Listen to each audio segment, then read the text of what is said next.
There we go.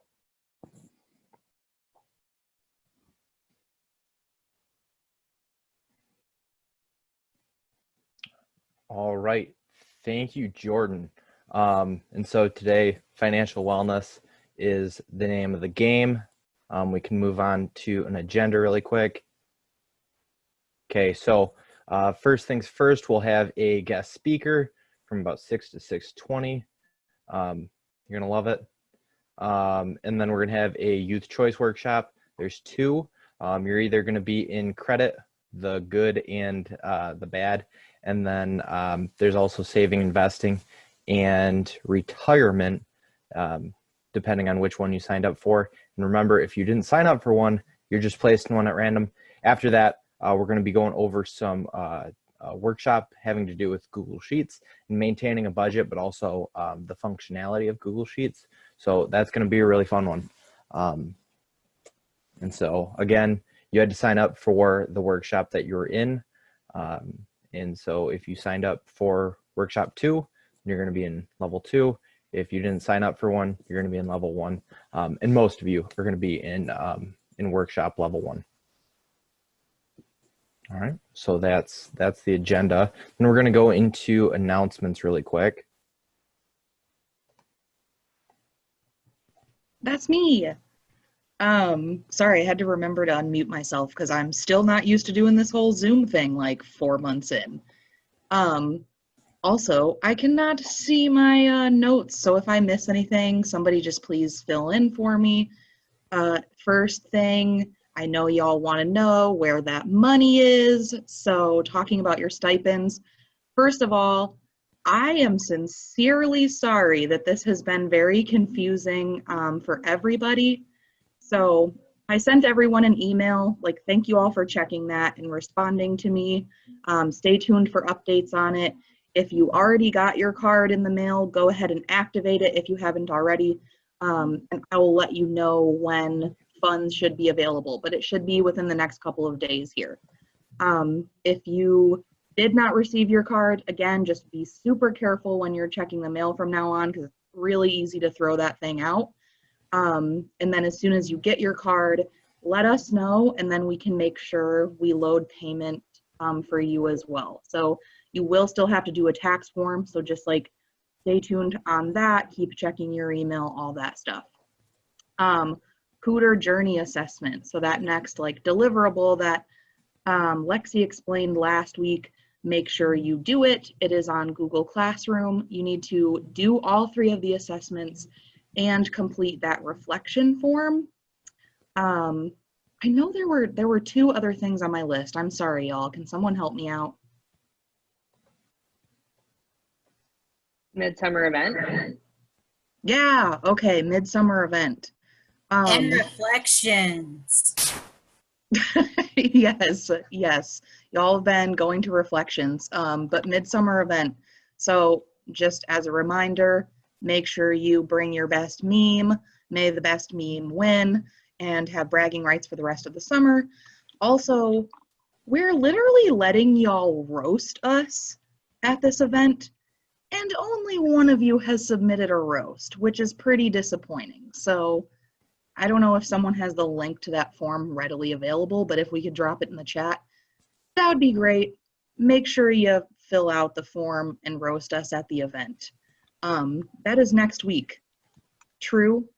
Somebody remind me of the date. I'm sorry, I'm being terrible at this today. Wednesday, July 22nd at 6 p.m. So Bree yes. is on it. Bree is on it. Is she putting it in the chat? I can't see. Yeah, Bree, you could come work for us. So yeah, submit your roasts. Okay, I promise we can take it. And I'm fully expecting it. I am expecting quality things from all of you. I can work for you guys. I think you do a good job, Bree. See what else I put in the chat. Also, what's up, Lexi? Go ahead. When you pick out your memes, we didn't get to have March Madness brackets, right? So, you know, a little tear in my eye. But you can have a bracket with your memes if we have enough. So if you all get your memes together. and then we'll have a laugh sesh. So get it together, guys. Make sure. Yes. All right. I think that's it. Drew, can I go to the next slide? Yeah, go ahead, Jordan.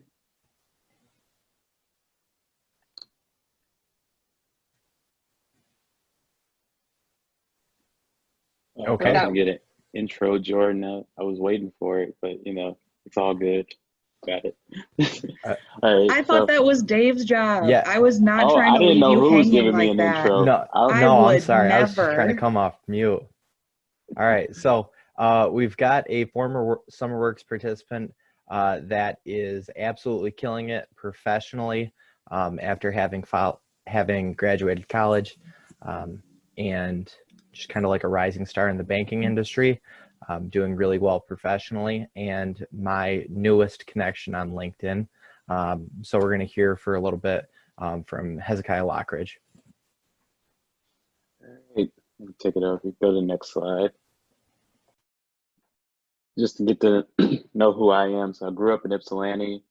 I was in summer 16, which I think was the first of these programs, 17 and 18, where I was at U of M. That's how I know Jordan, and that connection's what brought me back here, because honestly, if she didn't ask me if it was somebody else, I might not showed up. But I graduated from the University of Michigan Dearborn actually last December, and I had my bachelor's of business administration and finance. And then after that, just this June, I moved out to Boston, and I'm working for Citizens Commercial Banking right now. And go to the next slide. All right, and this just kind of give you a look at my career path, just kind of show you really how quickly things can change once you get out of this program. Like, I mean, I started off 2016, minimum wage back then, or a little bit above minimum wage, $9 an hour at Wall Street Towing, where I was working with the dispatchers. And I think probably the greatest takeaway I had from that job was talking to the owner of the entire network. So there's like Budget Towing and a few others in the area, and the one guy that owns it sat there at Wall Street Towing where I was working at. He was telling me the story about how he ended up getting like all these contracts with the post office, and he saw the postmaster general one day, happened to be like on the side of the road in a broken down mail truck, and he stopped and he told him for free up to I think he told him back to the mail office. And the guy, like, when he got there, he was like, the guy was trying to get him to charge him, he wouldn't take it. And then he didn't know it was postmaster general at that point, but then a week later, guy comes back and he gives him the whole entire contract for the Ypsilanti Mail Postal Service. And that's how he started up this empire, and that's how he got to where he's at right now. And that was probably my biggest takeaway from that job, because otherwise, didn't do a lot dispatching. It really wasn't that busy when I was working, because I think I worked from like 10 to 2 every day. So that was a good thing. In 2017, I started my U of M shifts. So I was at the Office of Equity and Inclusion. To be honest with you guys, I do not remember too much from this job at all. It's also like this is when Jordan used to be a success coach. I don't know if she told you that story, but this was the first year I met Jordan. I was quieter back then. I didn't really say much, mostly because I don't think I did much at this job. That's why it's kind of like floating my mind what my greatest takeaway from this was, even though I probably should have thought of that when I wrote this slide. I guess probably that job taught me, what did I do there? I'll come back to that one. Let's skip ahead. So 2018, I came back again for the program. That was my third and final year. As I remember, one of the guys that runs it, and I don't know if you guys met Shamar yet, like right when the program was starting, he took me and a bunch of other people that had been there for 2 or 3 years. He basically told us, hey, you can do it this year, but this is it after that. So I made the best of that situation. I was able to get into finance sponsored programs at U of M, where I did a lot of I think that job did a lot of accounting work with the grants the university gets in from different government agencies, doing like making sure that the different departments were actually spending that money correctly and not just blowing it on random stuff. So that was most of my job. And I think that honestly, that job gave me the idea that I didn't really like accounting. I liked getting the exposure, but I was bored a lot with that job just because I'm not an accountant.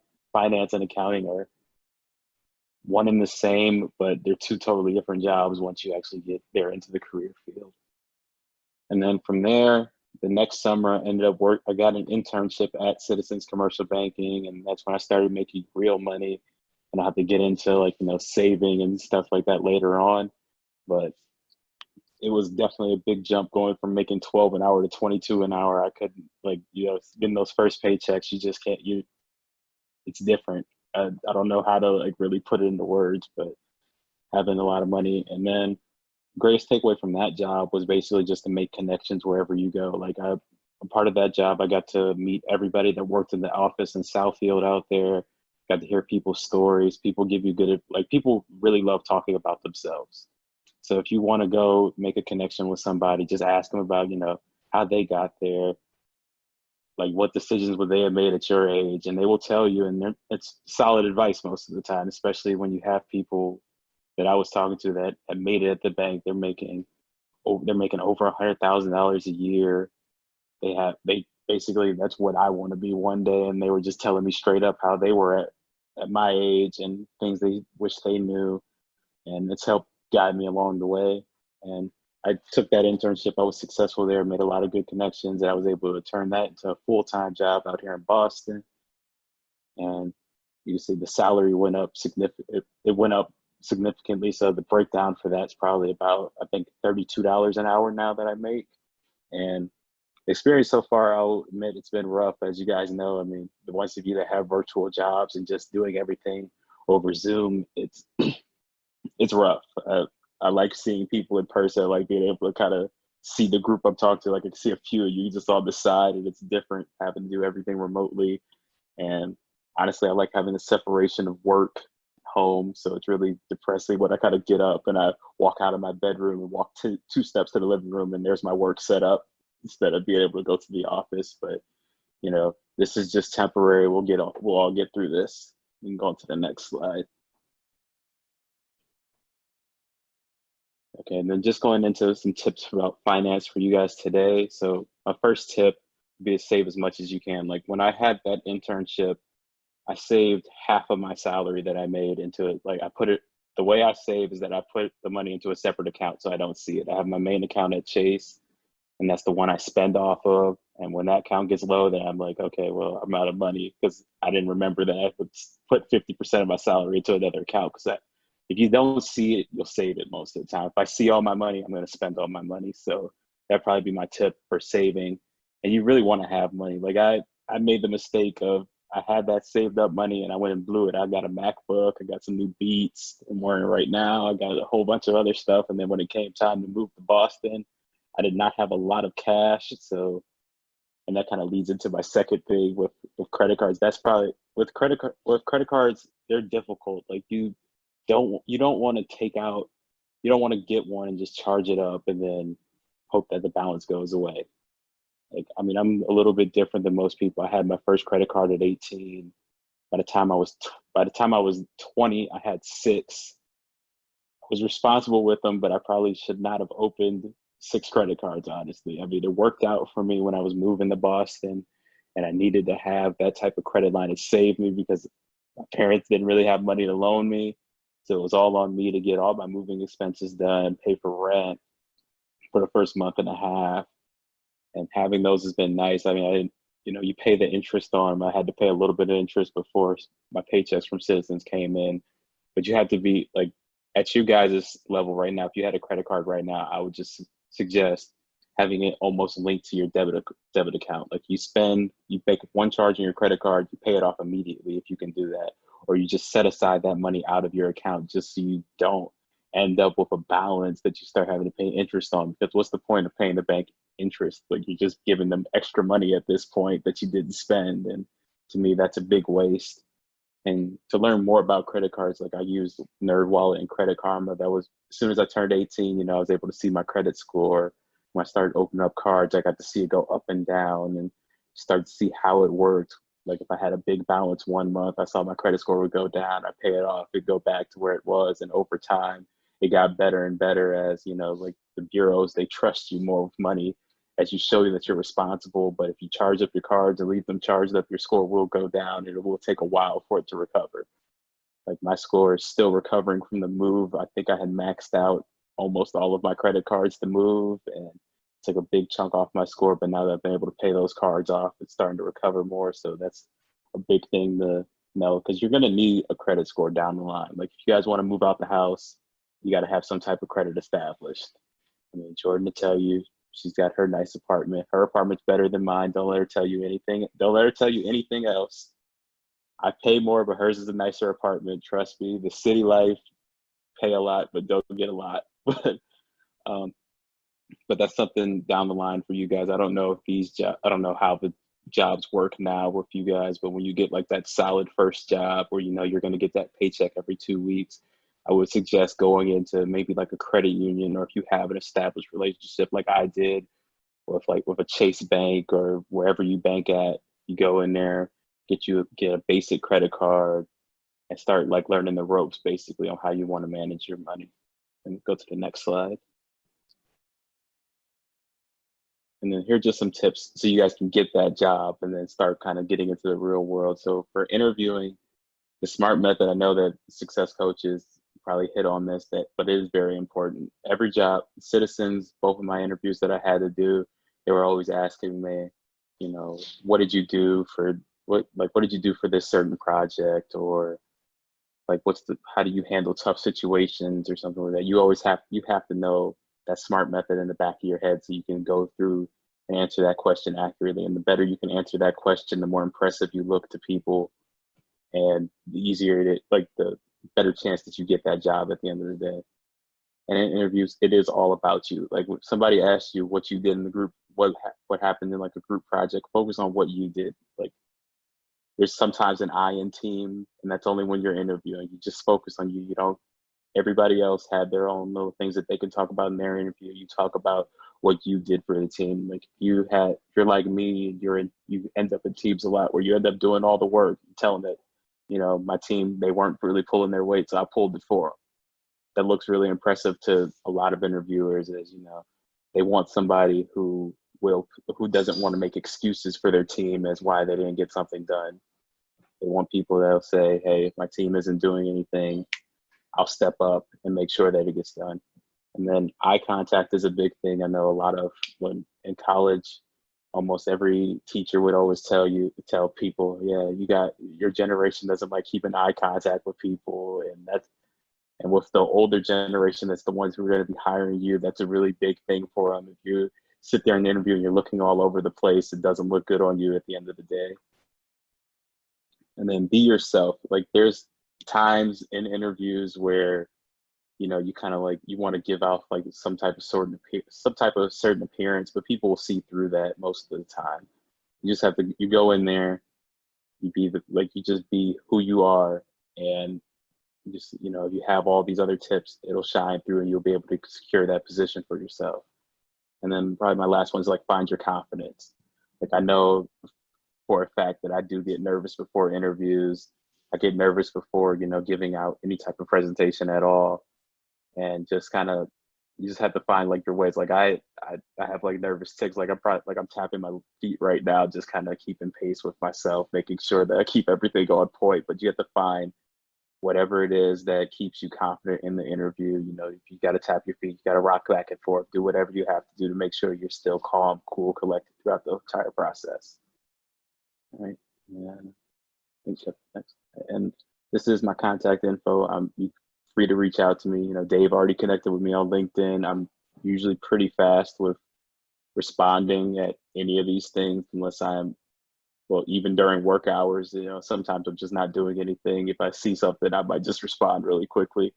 But if you guys do have any questions for me at all, you know, you want to know any extra of my experience through the program, you know, how I ended up getting Citizens, like getting a job at Citizens, you know, connections that I made along the way that may be important for you to have, just anything like that, or just general things, you reach out to me. I'm usually pretty receptive. Just say that, you know, hey, I'm from the summer program, so I know an idea kind of where you're from. I mean, random people text me all the time that I ignore it, but if you tell me straight up oh yeah, you talked about the sub program, I'll get right back to you. And that's all I have for you guys. Anybody else on the line has any questions, if you guys have time, I'm free for it now.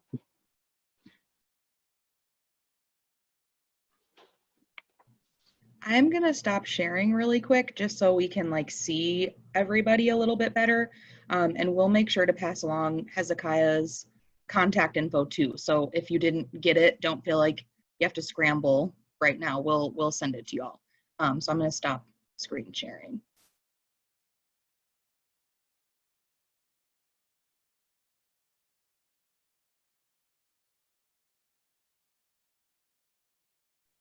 So Jack asks if you have any study tips.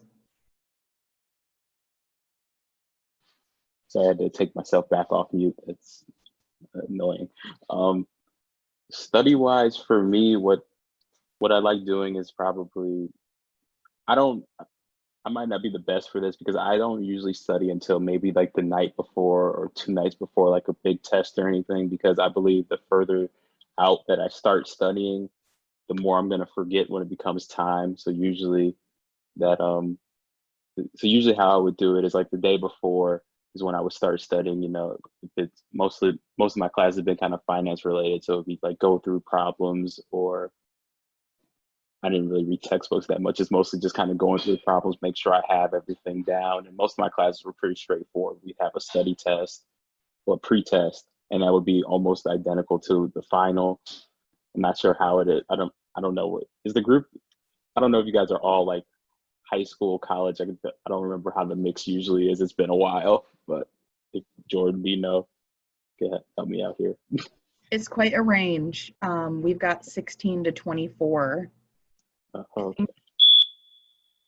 Yeah, it's quite a range, but in general, most folks are in like the 16 to 18 age range. So still high school, early college. Hold on, give me one.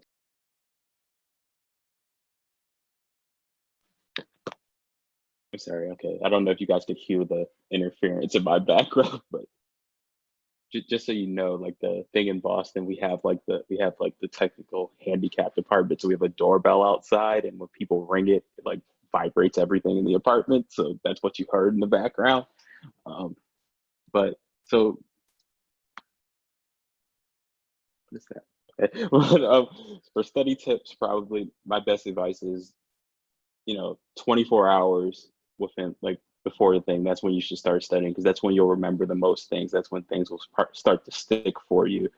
Like further out, you risk just losing everything before you get there to the test. And usually how I would do it is at an hour or two before the test, I put everything down. I just try to relax. I like listening to music before a test, just try to find like my zone, and then just go in there and do my best.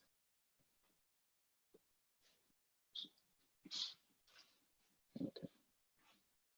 Let's see, so we had networking tips. So networking wise, basically my thing is that you just have to, if networking gets tough, you kind of have to just kind of go up to people randomly and say, hey, I'm so-and-so, I'm in like, either I'm like, senior in high school, junior in high school, starting college out, especially if it's like somebody that like, if it's somebody that like that has like a certain career in some place, you can ask them about their career and everything. Just try to ask people questions about themselves, like kind of mentioned earlier, because people will talk about themselves to you in length, and they will usually throw a few things out there that would be good for you to hear, especially like, like going in, especially starting out high school, starting college, or getting ready to graduate out of college. People that have been through it already will always have good tips for you. You just have to ask the correct questions for them, because if you ask them a basic question about themselves, they could go droning on, because I know I can do that too. So that's probably, and then with LinkedIn and everything, that's a good world. It's a nice platform. You have to kind of weed through it a little bit. There's a lot of people on there that really just like using LinkedIn to kind of like brag about, hey, I got this promotion, or they'll have their like thought piece out there. That's something that you might have just saw on Twitter, and they just wanted to put it on LinkedIn, and they made it a little bit more professional. So you kind of have to weed through that a little bit, because there are people on LinkedIn that you'll reach out to. They'll be really thoughtful with getting back to you, kind of telling you about their experience. They might be even up to do, Zoom or FaceTime, one of those type of virtual things. And when this is over, I know going to grab a coffee with somebody is a really good way to get to know somebody, because over coffee, people, like, that's the thing in business. Get a coffee, you kind of talk to each other, and you find out a lot about a person, just like in a good 15-minute span there. Man. Yeah, thank you so much. And don't forget, y'all, he put his information out there so you can network with Hezekiah too. I don't mean to cut things off too early, but we do have a pretty packed schedule. So we are going to get ready to transition here. But before we do, can we all just give Hezekiah a big thank you for spending some time with us all the way from Boston. Thanks so much. Also, it was really good to see you. Definitely have to catch up when this is all over. I'll come back up there to Michigan. I'm always down to go back to my hometown.